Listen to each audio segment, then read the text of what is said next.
భారతదేశంలో కొత్త సంవత్సరం ఎప్పుడొస్తుంది అని అడిగితే చాలామందికి వెంటనే చెప్పడం కష్టమేమో. ఎందుకంటే సమాధానం అది ఏ నెల అనే దానిమీద ఆధారపడి ఉంటుంది. మరి ఈరోజు మన భారతదేశంలో పంటకోతకి, నూతన సంవత్సరానికి ముడిపడి ఉన్న పండుగల గురించిన అద్భుతమైన ప్రపంచంలోకి ఓ లుక్కేద్దాం. అవును, వింటుంటేనే భలే ఆశ్చర్యంగా ఉంది కదూ. ఒకే దేశం, కాని ఇన్ని నూతన సంవత్సరాలు. అసలు ఒకే దేశంలో ప్రజలు ఇన్ని వేర్వేరు రోజుల్లో కొత్త సంవత్సరాన్ని ఎలా జరుపుకోగలరు? సరే, ఈ ప్రశ్నకు సమాధానమేంటో లోతుగా చూద్దాం. విచిత్రమేంటంటే ఈ ప్రశ్నకు సమాధానం మనం ఆకాశంలోనో క్యాలెండర్లోనో వెటకక్కర్లేదు. అది మన భూమిలోనే ఉంది.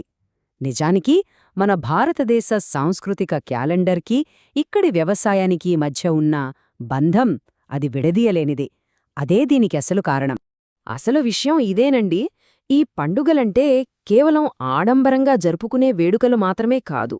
నిజానికి అవి భూమాత మనకిచ్చిన పంటకు, ప్రకృతికి మనస్ఫూర్తిగా ధన్యవాదాలు అని చెప్పుకునే ఒక గొప్ప మార్గం. రైతు కష్టాన్ని గౌరవించే సంప్రదాయాలు ఇవి. గమనిస్తే ఈ పండుగల్లో చాలా వరకు రెండు ముఖ్యమైన వ్యవసాయ సీజన్ల చుట్టూనే తిరుగుతుంటాయి.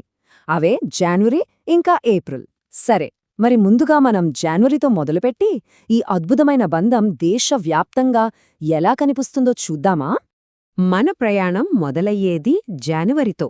ఈ నెల ఎందుకు ప్రత్యేకమంటే ఇది చలికాలం ముగింపును సూచిస్తుంది.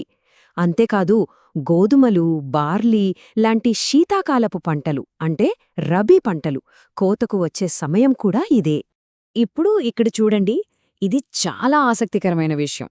ఒకే ఒక ఖగోళ సంఘటన అంటే సూర్యుడు మకర రాశిలోకి ప్రవేశించటం. కాని దీన్ని దేశంలోని వేర్వేరు ప్రాంతాల్లో ఎంత విభిన్నంగా, ఎంత ప్రత్యేకంగా జరుపుకుంటారో. పంజాబ్లో లోహ్రి అని, తమిళనాడులో పొంగలని, ఇక దేశవ్యాప్తంగా మకర సంక్రాంతి అని. పేర్లు వేరైనా వేడుకల వెనుక ఉన్న భావం మాత్రం ఒక్కటే. సరే, జాన్వరి తర్వాత మన ప్రయాణం ఇప్పుడు ఏప్రిల్ నెల వైపు సాగుతోంది. ఇది చాలా రాష్ట్రాల్లో ఒక కొత్త ఉత్సాహాన్ని, కొత్త ఆశల్ని మోసుకొచ్చే సమయం. సాంప్రదాయకంగా సౌరమానం ప్రకారం కొత్త సంవత్సరానికి స్వాగతం పలికేది కూడా ఈ నెలలోనే. ఇక ఉత్తర భారతదేశంలో చూస్తే బైసాఖీ. పంజాబ్, హర్యానాలలో ఈ పండుగని రంగులతో, సంగీతంతో ఎంతో ఉత్సాహంగా జరుపుకుంటారు. దీని ప్రత్యేకత ఏంటంటే ఇది ఒకవైపు పంట కోత పండుగ, మరోవైపు సిక్కులకు నూతన సంవత్సరం కూడా. అంటే వ్యవసాయం, సంప్రదాయం రెండూ కలిసిపోయిన ఒక అద్భుతమైన వేడుక. సరే, ఇప్పుడు పశ్చిమ భారతదేశం వైపు వెళ్తే అక్కడ గుడిపడ్వా. ఇది మహారాష్ట్ర, గోవాలలో జరుపుకునే సాంప్రదాయ మరాఠీ, కొంకణి నూతన సంవత్సరం. ప్రతి ఇంటి బయట గుడి అనే ఒక ప్రత్యేకమైన పతాకాన్ని ఎగరేసి కొత్త సంవత్సరానికి ఘనంగా స్వాగతం పలుకుతారు.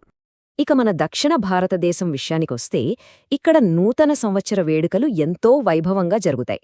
ఆంధ్రప్రదేశ్, తెలంగాణ, కర్ణాటకలలో ఉగాది, కేరళలో విషు, తమిళనాడులో పుత్తాండు. ఇలా పేర్లు వేరైనా అన్ని పండుగల సారాంశం ఒక్కటే: కొత్త ఆశలతో కొత్త సంవత్సరానికి స్వాగతం పలకడం. ఈ వైవిధ్యం తూర్పు భారతదేశంలో కూడా అద్భుతంగా కనిపిస్తుంది. చూడండి, పశ్చిమ బెంగాల్లో పోయిలా బైసాఖ్, అస్సాంలో బోహాగ్ బిహు, ఒడిస్సాలో పాన సంక్రాంతి, మణిపూర్లో చైరోబా. ఇలా బెంగాల్ నుంచి మణిపూర్ వరకు ప్రతి రాష్ట్రం ఏప్రిల్లో తమదైన శైలిలో నూతన సంవత్సరానికి ఘనంగా స్వాగతం పలుకుతుంది. సరే, ఇప్పటిదాకా మనం చూసినవి జాన్వరి, ఏప్రిల్ నెలల్లో వచ్చే పండుగలు. కానీ ఇవి కాకుండా కేవలం కొన్ని నిర్దిష్టమైన పంటల కోతతో ముడిపడి ఉన్న మరికొన్ని ప్రత్యేకమైన పండుగలు కూడా మన దేశంలో ఉన్నాయి. ఉదాహరణకు నబన్నా పండుగ. ఇది పశ్చిమ బెంగాల్లో జరుపుకుంటారు. దీని స్పెషాలిటీ ఏంటంటే ఇది కేవలం ఒకే ఒక్క ముఖ్యమైన పంట అంటే కొత్తగా పండిన వరిధాన్యం చేతికి వచ్చినందుకు జరుపుకునే వేడుక. ఒక పంటకు ఇంత ప్రాధాన్యత ఇవ్వడం నిజంగా చాలా గొప్ప విషయం. సరిగ్గా ఇలాంటిదే మరో పండుగ ఒడిషాలో జరుపుకునే నుఖాయి. నువ్వ అంటే కొత్త, ఖాయ్ అంటే తినడం. పేరులోనే ఉంది కదా. ఆ సీజన్లో పండిన కొత్త బియ్యాన్ని స్వాగతించి, దాన్ని గౌరవించి మొట్టమొదటిసారిగా తినడమే ఈ పండుగ ముఖ్య ఉద్దేశ్యం. సరే, ఇన్ని రకాల వేడుకలు, ఇన్ని పేర్లు, ఇన్ని విభిన్న సంప్రదాయాలు చూశాక ఒక ప్రశ్నొస్తుంది. ఇంత వైవిధ్యమున్న ఈ పండుగలన్నింటినీ కలిపి ఉంచే ఆ ఒక్క సూత్రమేంటి? దానికి సమాధానం ఒక్కటే: కృతజ్ఞత.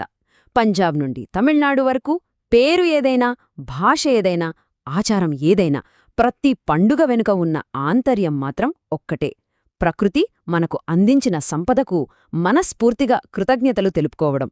ఈ మొత్తం చర్చ మనకు ఒక చివరి ఆలోచనను మిగులుస్తుంది.